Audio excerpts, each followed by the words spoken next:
Estamos de volta com mais um podcast Saúde Sem Jaleco. Eu e minha amiga Elis Marina, juntos com vocês aqui em mais essa edição. E é o seguinte, Saúde Sem Jaleco, você já acompanhou a semana passada a nossa estreia, nós falamos um pouco do carnaval, foi quarta-feira de cinzas, das dificuldades aí que você sofre quando você pula o carnaval e não está muito acostumado a exercício, atividade física, passa 3, 4 dias sambando, chega na quarta-feira de cinzas, tá todo dolorido. A Elis já te contou o que tem que ser feito para amenizar isso. Se você vai para uma outra festa, pretende fazer alguma rave aí, né, alguma coisa do gênero, já tem a dica para você acompanhar, só acompanhar no episódio da semana passada também nos nossos cortes. Nossas redes sociais, saúde _ sem jaleco, você acompanha aqui embaixo o nosso endereço, você pode ir lá no Instagram, Facebook, TikTok, Spotify, acompanhar nosso trabalho lá também, fazer sua interação, deixar o seu recado. Nós temos enquetes rodando por lá, você pode acompanhar e participar com a gente, não é mesmo, Elis? Aí. O que mais que as pessoas podem participar com a gente aqui e interagir? Dúvidas, temas que gostariam que fossem conversados aqui. É isso daí. Se você não sabe o que é o Saúde Sem Jaleco, Saúde Sem Jaleco é um podcast que nós criamos, Elis Marina e eu, para que a gente possa trazer a saúde de forma descomplicada, de forma simples para você entender.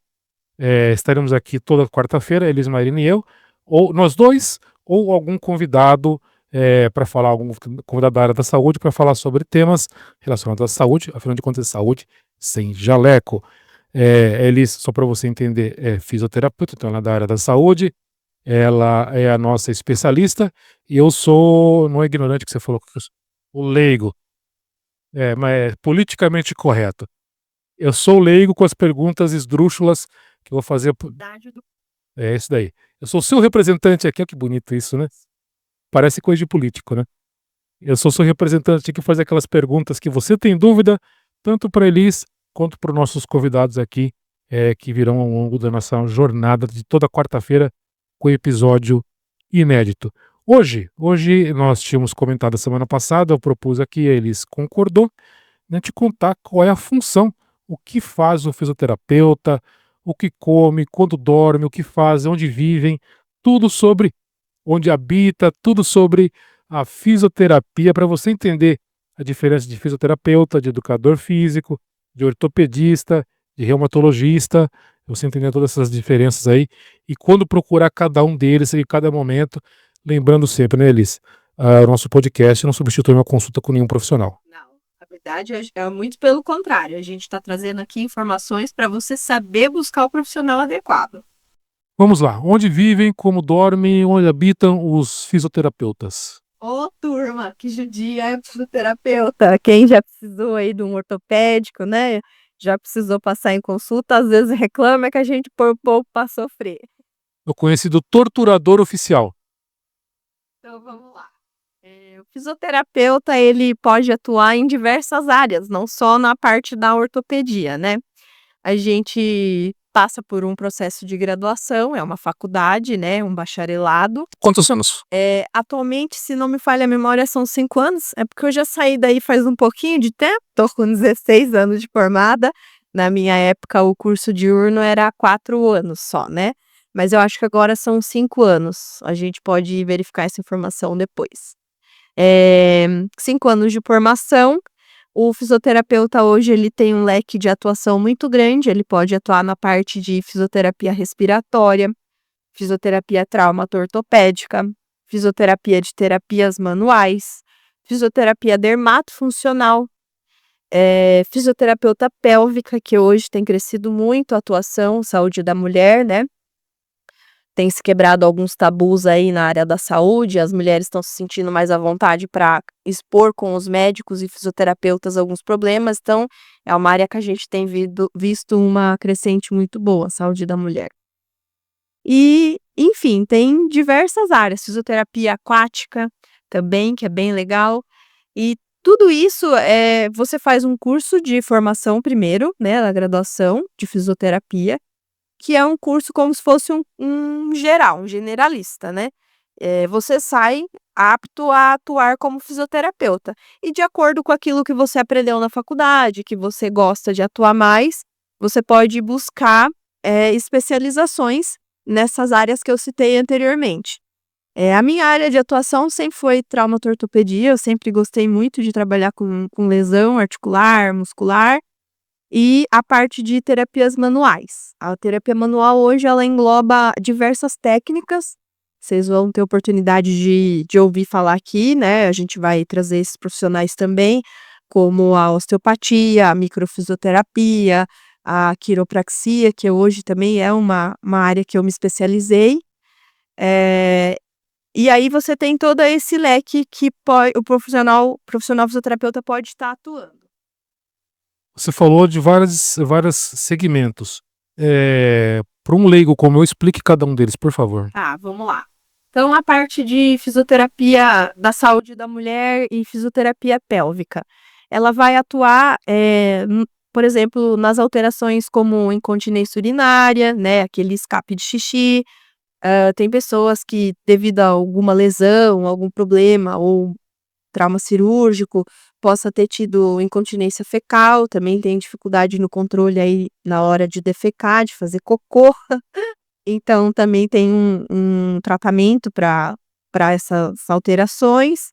A gente tem a parte de traumato-ortopédica, que vai atuar nas lesões aí articulares, né, musculares, a pessoa que sofreu um acidente quebrou um joelho, precisa fazer a fisioterapia, então vai trabalhar mais a traumato-ortopédica. A gente também tem a parte da dermatofuncional. A dermatofuncional trabalha, a parte, vamos dizer, estética, pós-operatória, né, pós-operatória de cirurgias grandes, com drenagem linfática, cirurgias plásticas. Tem uma área de atuação bem vasta. Então você já está entendendo o que faz um fisioterapeuta e quais são as suas funções. Bom, você já falou que você trabalha numa área específica, que você gosta mais dessa área específica. Eu procurei me especializar. O interessante da fisioterapia é isso, lógico que a gente tem uma visão do paciente como um todo, né, mas a gente foca em determinadas áreas. Então, todas essas que eu citei anteriormente são especializações. A pessoa termina a sua graduação e aí para um conhecimento específico, para tratar um conjunto de alterações ou resolver alguma necessidade do paciente, a gente se especializa naquilo para entregar o melhor. É isso daí. Por que você escolheu essa área? Olha, é engraçado, né, eu fiz muita fisioterapia quando eu era criança, mas eu não recebi a fisioterapia da parte ortopédica, apesar de ter me quebrado toda quando criança, era bem arteira. Mas eu tinha asma, então o primeiro contato que eu tive de fisioterapeuta aqui em com o fisioterapeuta aqui na nossa cidade, em Indaiatuba, posso falar o nome? Ana, até um abraço para ela, porque eu já falei isso, eu não sei se ela vai lembrar, mas eu tenho ela como uma madrinha de profissão, a Benedita Stifter. Ela cuidou muito de mim, eu chegava no consultório dela de patins, pra você ter uma ideia, arriscava o chão todo da recepção dela. E fazer fisioterapia de patins. Fazer fisioterapia respiratória, porque eu tenho asma, tinha asma, né, desde os 4 anos de idade, então tinha orientação médica para fazer a fisioterapia respiratória.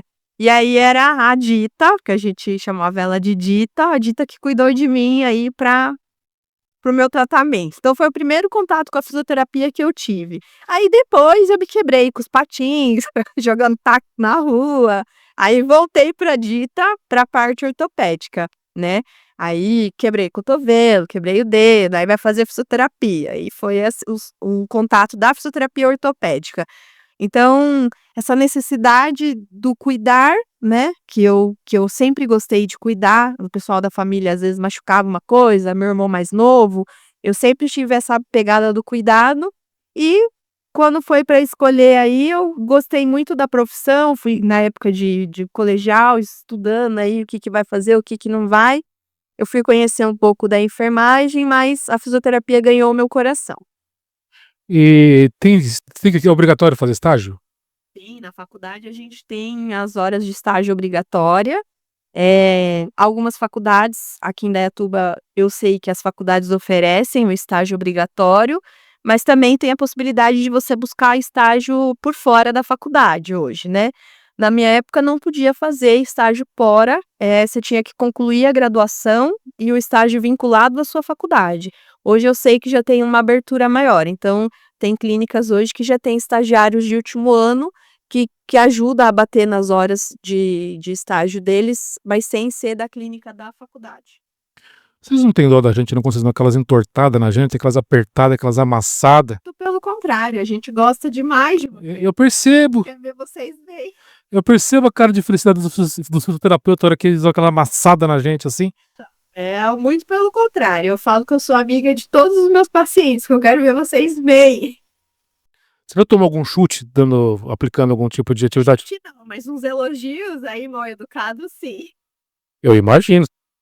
É que assim, Falo que não ofendendo a mãe tá tudo bem, que mãe é sagrado. não Elise, mas alguns fisioterapeutas que eu já me consultei já fui tratado ao longo da minha vida, 55 anos, passei por vários fisioterapeutas. Rapaz, pelo amor de Deus, ou vontade de dar um pé de ouvido na orelha, tem hora que realmente é triste. Mas a Elisa é delicada, é cuidadosa com a gente. Eu perro leve, mais ou menos. É delicada, cuidadosa com a gente. Tô brincando, ela é uma excelente profissional, ela cuida de mim com muito carinho, sem judiar muito. Eh, que mais que o fisioterapeuta pode fazer, com as atividades do fisioterapeuta e relacionado com o educador físico? Quais são as diferenças? Vamos passar de lá. Olha, eu gosto muito de trabalhar com parcerias de educador físico, porque eu falo que é a melhor continuidade do tratamento do paciente. Então, eu estou recebendo uma pessoa no meu consultório com alguma lesão. Vocês não estão indo a um profissional da área da saúde se vocês não têm alguma alteração. Hoje já se fala muito sobre saúde preventiva, né? Que as pessoas têm começado a buscar o fisioterapeuta, o médico, antes de ter o problema, né, como forma de prevenção. Mas não muito longe, há poucos anos, isso não era uma realidade. As pessoas só chegavam ao consultório do médico, do fisioterapeuta, quando já tinham o problema, já tinham uma lesão. Então eu falo sempre o seguinte: o meu tratamento, ele vai até um certo ponto. Eu tenho que devolver uma função, eu tenho que restabelecer aí o movimento junto do paciente, quando isso é possível, claro, porque a gente sabe que tem alguns casos que você não consegue devolver 100%, dependendo da lesão que foi a estrutura, né. E aí, a partir dali, quando você tem a alta do fisioterapeuta, a gente tem que ter a continuidade. A continuidade, geralmente, na minha área é o quê? É a sequência com o educador físico. Ele vai fazer um fortalecimento comigo até o ponto X. Depois desse ponto, eu preciso que você continue e crie uma rotina de fortalecimento para poder manter essa estrutura, com saúde, saudável, né, essa estrutura funcional e saudável. E aí a gente encaminha para o educador físico. Geralmente eu oriento, se possível, os meus pacientes também terem um profissional exclusivo, né, um personal, que daí a gente vai conversando. Eu encaminho, eu falo: "Olha, a paciente veio com essa lesão, precisa trabalhar essa parte muscular", e aí ele que vai avaliar quais os exercícios que ele vai colocar, que ele vai fazer, a progressão de carga, né, o profissional daí que vai assumir, que vai avaliar o que vai ser feito, né. Mas eu gosto sempre de ter esse contato, essa conversa, porque é uma continuidade, e é para o resto da vida. Eu falo que as pessoas às vezes preferem tomar uma pílula de um medicamento que pode estar gerando lesão em outras estruturas, mas não assume o sono, a alimentação e o exercício como a pílula diária.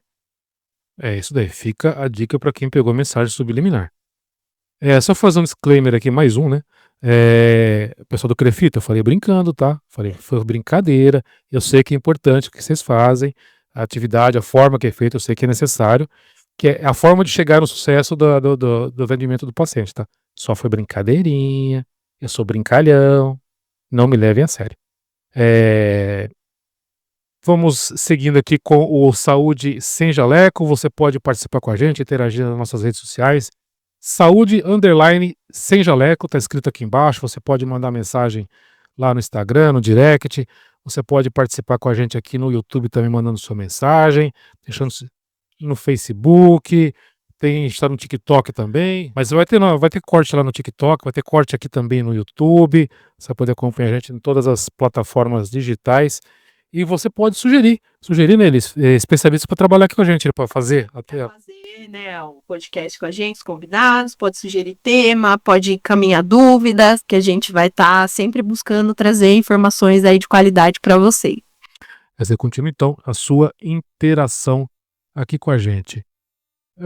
Vamos aos casos curiosos. Nesse período seu aí de profissão e também na vida acadêmica, você teve algum caso curioso, algum caso diferenciado que possa destacar?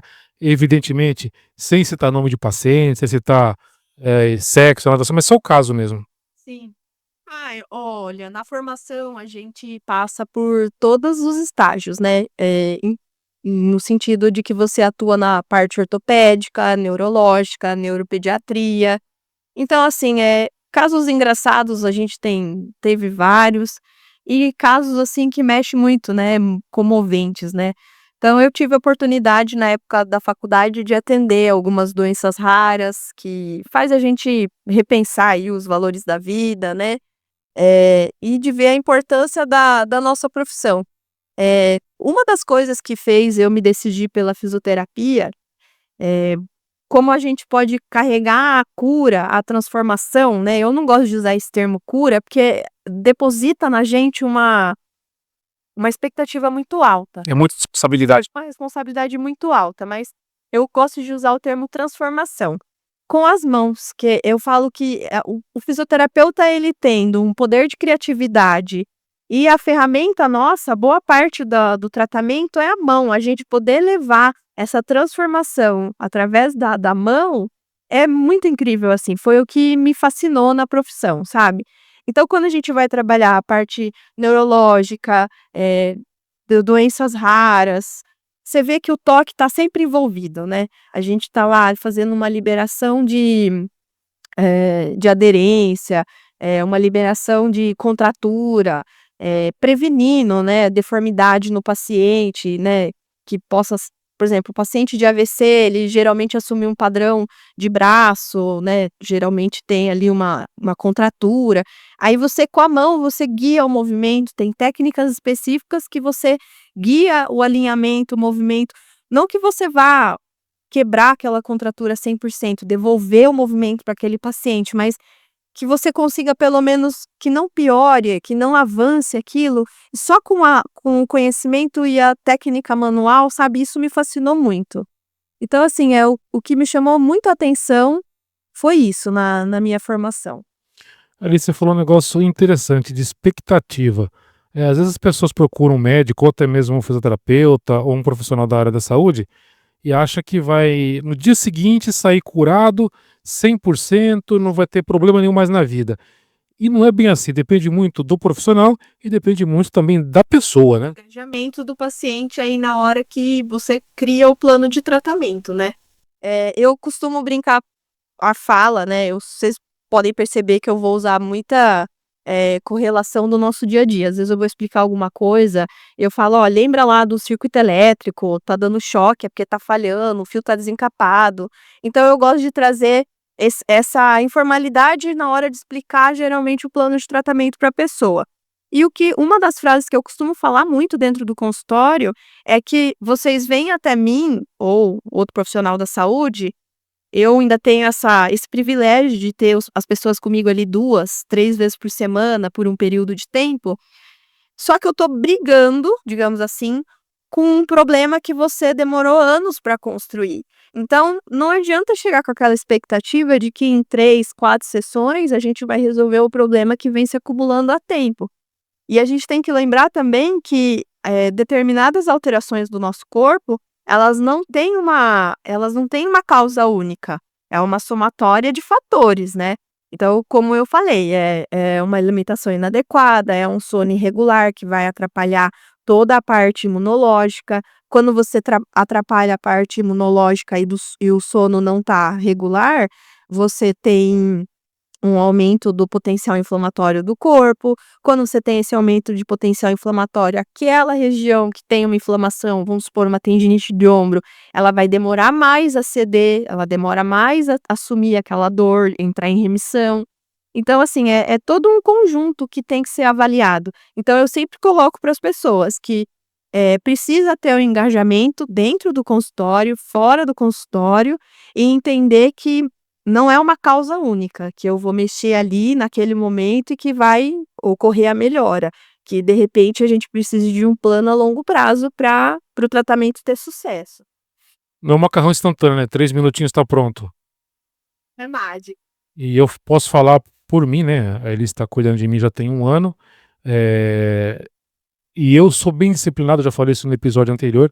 Eu sou bem disciplinado, não até por vontade, mas às vezes por circunstâncias, a gente acaba não seguindo tudo que ela orienta.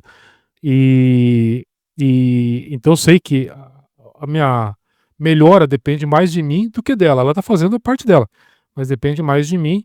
E eu sei que eu sou disciplinado, então não tem como falar que ela é culpada, ou qualquer outro profissional que seja. Hoje ela é minha parceira aqui nesse trabalho no Saúde Sem Jaleco, mas eu sei da minha indisciplina, eu tenho que ter consciência disso, e imagino que as pessoas também precisam ter essa consciência, né? Né, nós vamos mudar isso, né, Gil? Se Deus quiser. A gente tá conseguindo aí. E outra coisa, você falou também das habilidades aí que você gosta de trabalhar usando a terapia manual. Vocês têm algum aprendizado na faculdade para conseguir reconhecer onde tem problema usando só a.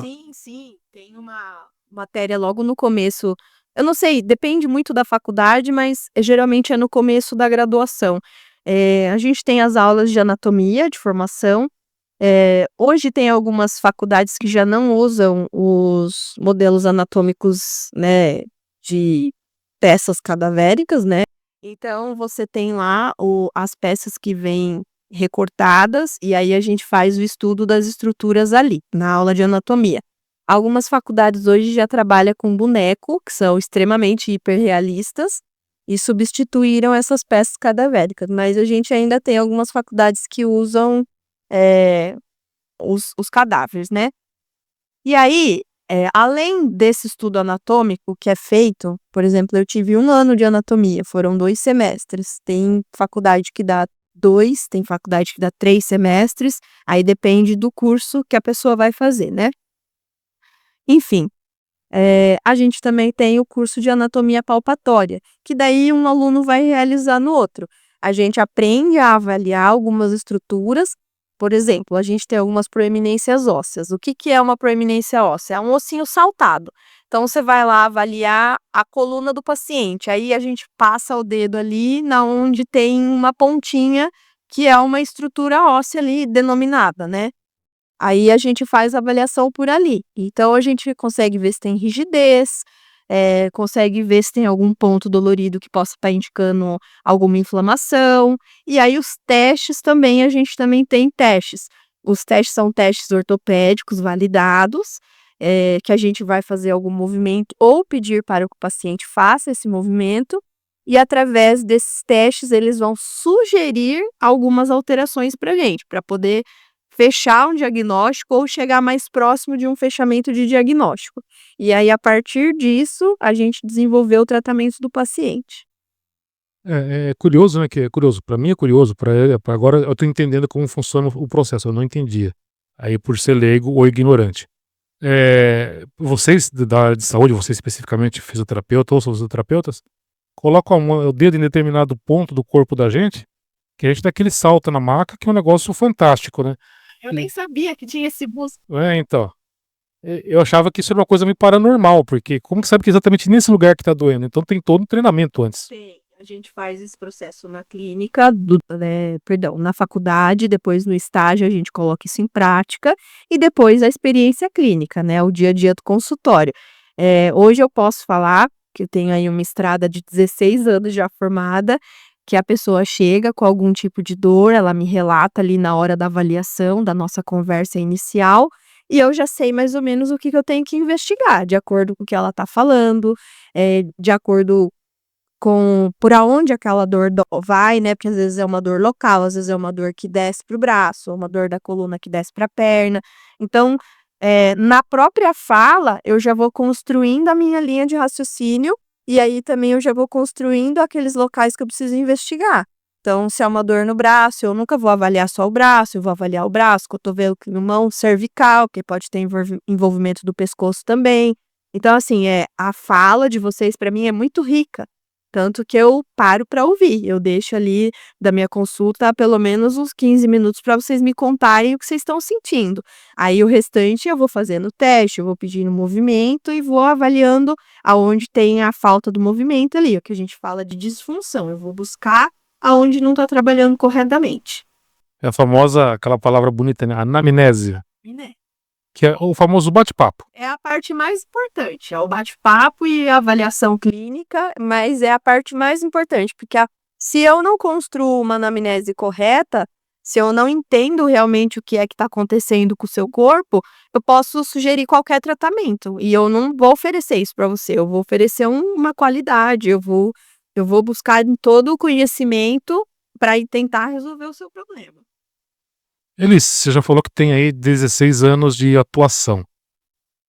Foram uns 4, 5 anos de formação, mais 16 de atuação. Mas nesses 16 de atuação, não foi só no consultório, tem que estudar também, né? Sempre. Eu tô na jornada aí, tô entre 2 pós-graduações aí que eu tô para começar agora em março, tô na escolha de qual delas eu vou. Mas sempre estudando, a gente nunca pode parar, né. Até porque o que você aprendeu há 16 anos atrás, hoje tudo foi atualizado. Até na parte de ortopedia, eh, mudou muito os conceitos, hoje a gente vive uma era tecnológica, então as máquinas hoje elas têm que nos servir, né, elas têm que nos auxiliar. Eu curto muito essa parte de tecnologia, de estar, trazendo o equipamento para avaliação, para me ajudar a mensurar, para ajudar até vocês, olharem aquele diagnóstico e falar: "Não, aqui eu vi que eu melhorei, aqui". Então assim, eu gosto dessa parte junto da saúde também. Então eu tô sempre buscando formação. E mesmo assim, mesmo independente das pós, dos cursos especificamente, mas todo dia tem que dar uma lida para ver consenso novo. Com certeza. Hoje a área da saúde ela é muito rica, a gente tem, 2 grandes bancos aí de estudos, de publicação de artigo científico, e tem sempre novidade. E se o profissional ele não precisa estar matriculado em uma instituição para ele estar estudando, hoje ele tem um conteúdo de graça na casa dele, basta acessar o celular, a gente tem 2 bancos de buscas aí que são muito forte e tem pesquisa científica em todas as áreas da saúde, desde médico, de fisioterapeuta, de movimento, de ginecologia, de todas as especialidades, tudo. É isso que a gente vai trazer aqui para vocês. É saúde de forma descomplicada, de forma científica, tudo com embasamento científico, tudo com evidência, tudo comprovado, sem achismo. Eu posso até achar um monte de coisa, mas eu vou esclarecer com os profissionais, com a Elis e com os outros convidados que a gente vai trazer aqui, para tirar o meu achismo e trazer a convicção dentro da ciência para cada um de vocês. Essa é a nossa proposta, né, Elis? É isso aí, é muito legal porque quando você pega técnicas, procedimentos que já tenham esse embasamento científico, você diminui riscos, né. Então você vê que foi estudado um grupo grande de pesquisa, você vê que aquele tema ele está sendo, importante, ele está sendo pesquisado, está tendo investimento em cima daquilo ali, eh, então assim, a chance de dar errado no tratamento, quando você tem uma base científica, é menor. As pessoas passaram dias, horas, meses, talvez anos, talvez décadas estudando aquilo, e por que que a gente vai contestar, né? Exatamente. Alguém teve muito trabalho para chegar àquela conclusão. Que mais que fisioterapeuta pode fazer? Trabalhar em UTI, pronto-socorro? Olha só, não estava me lembrando do pessoal da UTI aí. Pode trabalhar em UTI, pode trabalhar, eh, tem uma formação que pode trabalhar sim com os primeiros socorros também. parte cardiorrespiratória. É um leque bem grande. Eu digo assim que hoje tem oncológica também. Hoje tem todas as áreas que você conhece da medicina. O fisioterapeuta, ele também tem, claro, dentro da formação dele, aquele viés de atuação. A mais comum de parceria, reumatologista, neurologista, ortopedista. Para minha área de ortopedia, sim, que eu atuo na parte de lesões aí, traumato-ortopédica, o neurologista, reumato e ortopedista. Mas, por exemplo, o paciente que precisa de um atendimento oncológico, né? Tem fisioterapeuta oncológico especializado. O paciente que tem uma alteração lá, uma incontinência urinária, tá aí no ginecologista, no urologista, tem a fisioterapia pélvica, urogenital. Então, cada um tem a sua especialização ali para estar atuando junto com essas áreas novas aí também. Perfeito, neurologista, quando tem AVC, alguma outra. O neurologista, quando tem o AVC, ele pode indicar para o fisioterapeuta que trabalha com a parte de neurofuncional. Aí também é subdividida, tem a neurofuncional adulto e a pediátrica, que é os cuidados com a criança também. Tem criança que já nasce com alguma alteração, né? Por exemplo, uma paralisia cerebral, e aí ela já demanda, só que aí tem uma atuação um pouquinho diferente do adulto. Aí tem a fisioterapia neuropediátrica. Você falou de criança e adulto. Para tratamento, quem que é mais obediente, a criança ou o adulto? Os dois têm os seus desafios, né? A criança, se você consegue atingir a parte lúdica, ela responde bem em consultório, né? Ela responde muito bem. Eu atuo mais com adultos. Eu confesso para você que eu não tenho tanta resistência, não. Eu acho que justamente por conta da primeira consulta, a avaliação ser bem objetiva, ser bem clara, e eu reforço sempre que a pessoa precisa estar engajada, então eu não tenho tanto problema, não. Mas depende, aí tem uns adultos que são mais teimosos do que criança. Eu imagino, porque a criança, ela, você coloca para a criança um brinquedinho ali, alguma coisinha, já vai mais tranquilo. No lúdico. Agora o adulto não tem jeito. Não tem lúdico. Não tem, o teimoso igual eu não tem jeito. O indisciplinado como eu não tem jeito. Elis, então vamos encerrando por aqui mais um saúde. Você quer falar mais alguma coisa? Perdão, desculpa. Ou eu já tá queimando largada aqui já. Mais alguma coisa que você quer falar sobre fisioterapia? Eu acho que só. Se alguém tiver alguma dúvida de alguma especialidade, quiser procurar a gente lá no Instagram, pode mandar o direct, que o Gil e a gente tá sempre atento, a gente vai responder. Isso aí, saúde _ sem jaleco, vai estar aqui escrito aqui embaixo na nossa tela. Também vai estar escrito o arroba da Elis, que qualquer? Doutora Elis, com 2 L's, Marina. Esse daí, o meu jornalista Gil Nunes, também vai estar escrito aqui. Você pode mandar no nosso direct ou no direct do Saúde Sem Jaleco. Toda quarta-feira, às 7 horas da noite, tem estreia do episódio inédito. Também nós estamos no Spotify, no Facebook, no TikTok, com a Elisa fazendo dancinha lá. Parte pula. Dançando Gangnam Style no TikTok. Eu também não dá, não tem condições não. Mas a gente tá lá no TikTok com um pouco de descontração. TikTok é um perfil mais descontraído, né? Então a gente tem algumas descontrações lá.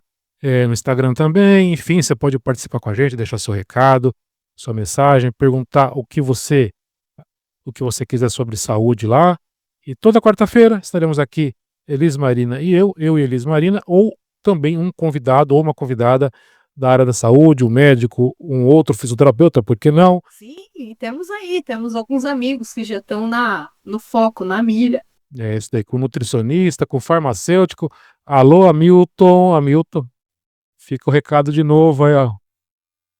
Hamilton é um amigo nosso em comum aqui, que ele é extremamente competente, estudioso ao extremo. Ele vai poder falar bastante sobre acupuntura e oncologia.